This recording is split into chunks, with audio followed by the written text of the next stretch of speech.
To break the rules, you must first master them.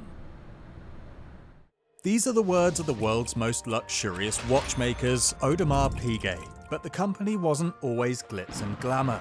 Its story begins where you'd least expect, in the quiet countryside of Central Europe, where a little farmer boy dreams of changing how the world sees time forever. This is his story. This is his legacy.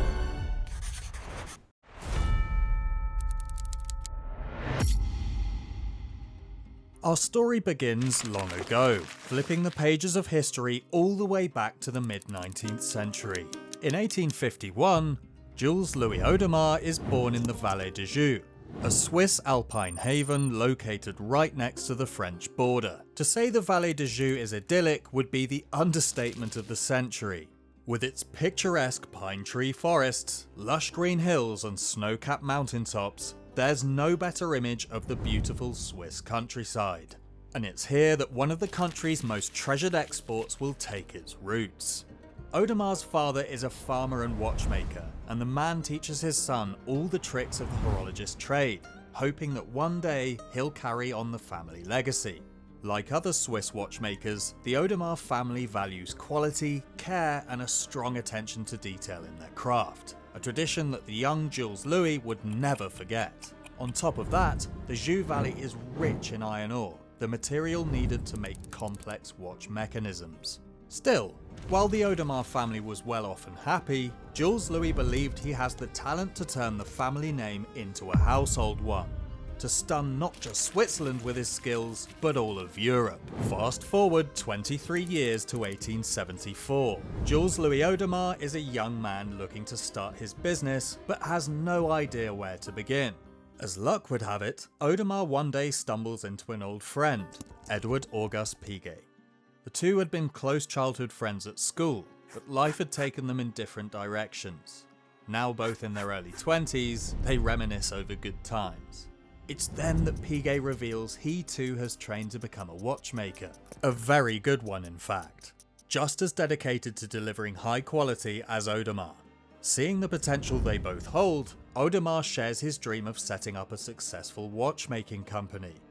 The main thing holding Audemars back until that point is his lack of capital, and the competition he faces from large manufacturers.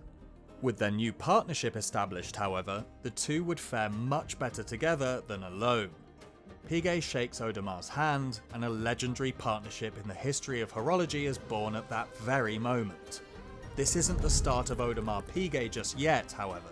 That's still yet to come.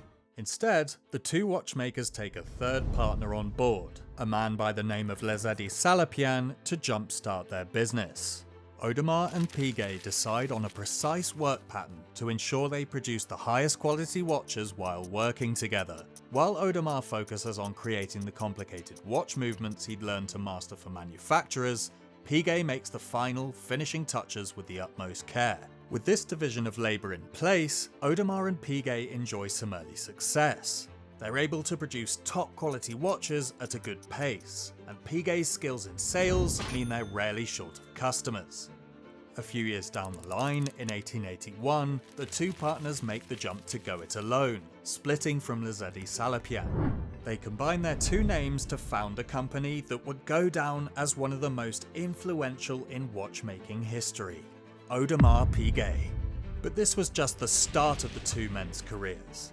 The first step on a long journey towards making Audemars' dream into reality.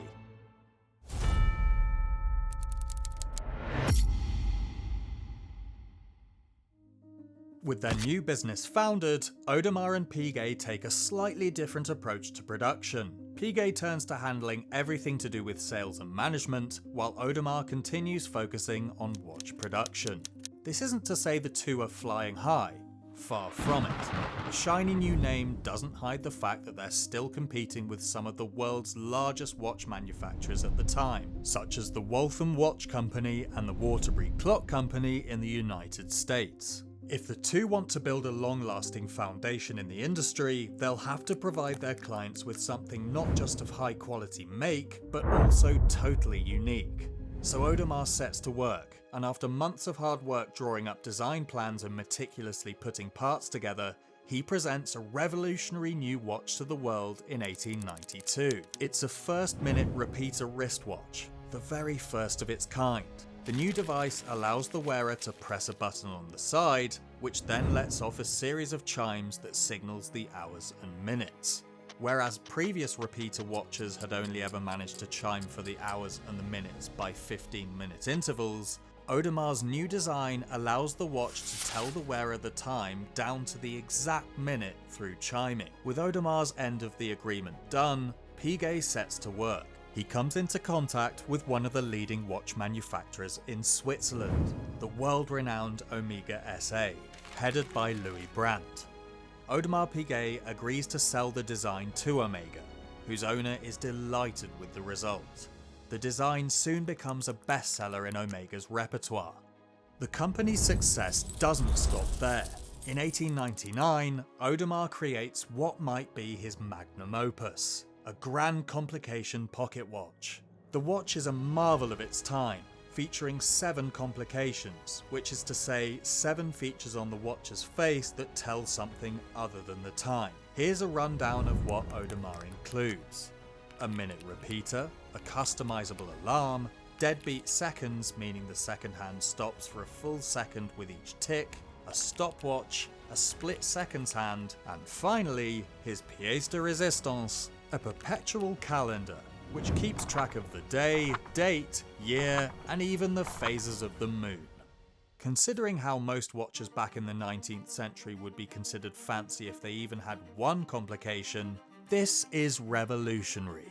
In 1907, 8 years after having created the company's greatest piece, Audemars and Piguet established their first manufacture, a building which serves as the company's headquarters, right beside their workshop in their hometown village of Les Brasses.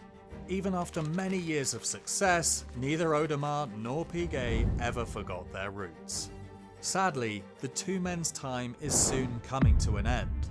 They'd spent their entire lives in the Vallee de Joux, and it's only fitting that they'd also spend their final moments in the Alpine haven. Jules-Louis Audemars died in Les Brasses on October 15, 1918. Edward-Auguste Piguet died a year later in 1990. Historical records don't tell us how they died, but considering the Spanish flu pandemic which gripped all of Europe at the time, chances are good they fell to the illness. There was only one question on everyone's lips after learning of their deaths. Who will carry on the Audemars Piguet legacy?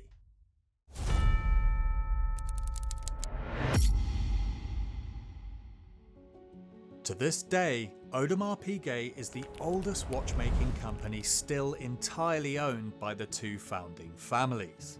Just as Jules-Louis' father had passed the torch on to his son, so too did he rely on his family to carry on the family legacy. After the deaths of the original founders, 2 family members, Paul-Louis Audemars and Paul-Edward Piguet, take the reins of the company. The 2 young men have the names, but many wonder if they have the talent. Audemars Piguet built its reputation as a brand of top-notch quality and care in an age where mass production is taking root. Would they be able to deliver the same levels of excellence as their predecessors? The next generation are dead set on delivering on people's high expectations. Right from the word go, they set to work creating innovative designs to set the brand apart. The first they come up with is the world's first jumping hour wristwatch. Rather than the hour hand gradually moving along the face of the watch as time goes on, the hand on this new device jumps forward to the appropriate hour every time 60 minutes have passed. Watch connoisseurs are impressed with the young men's work, but the duo don't stop there. They followed up their success with another great hit in 1934. The first skeleton watch, where all the inner workings of the device are viewable through the face. Safe to say, the Audemars Piguet legacy is thriving under the 2 newcomers' leadership. In 1972, everything changes. Audemars Piguet is under the leadership of its 3rd generation, Jacques-Louis Audemars and Paulette Piguet, when the quartz crisis hits. Watchmakers all over Europe and the States struggle to compete with cheap, easy-to-produce quartz watches flooding the market from Asia. Unable to lower their own production costs, it looks like the traditional Swiss giants might fall. It's then that Audemars Piguet sets itself apart. Rather than fight the Asian manufacturers at their own game, they remember their roots and what made the company so great to begin with. A focus on excellence, quality, and care.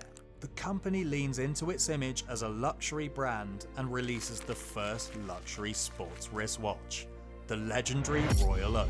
Any watch enthusiast worth their salt knows the Royal Oak. It's made of stainless steel, fitted with an integrated bracelet, and features an octagonal bezel for the case, setting itself far apart from the competition. The company unveils the watch at the 1972 Swiss Watch Show, and the entire world falls in love. The Royal Oak catapults Audemars Piguet to the top of the food chain. Before 1972, only around 10 to 30 craftsmen worked for the company. With the release of the Royal Oak, Audemars Piguet employ over 100 workers to meet the skyrocketing demand. The Royal Oak watch laid the foundation for the future of the entire company. Over 2,000 craftsmen now work for Audemars Piguet as the brand is considered a staple of the industry. Since 1972, Audemars Piguet has cemented itself as a watchmaker for only the most elite professional individuals, a household name among connoisseurs. A century after his death, Jules-Louis' dream finally came true, and it all started on a quiet little farm in the Swiss mountains. Where will the company go from here? Only time will tell. What do you make of the Audemars Piguet story? Do you think the company should remain owned by the family? Let us know your thoughts in the comments.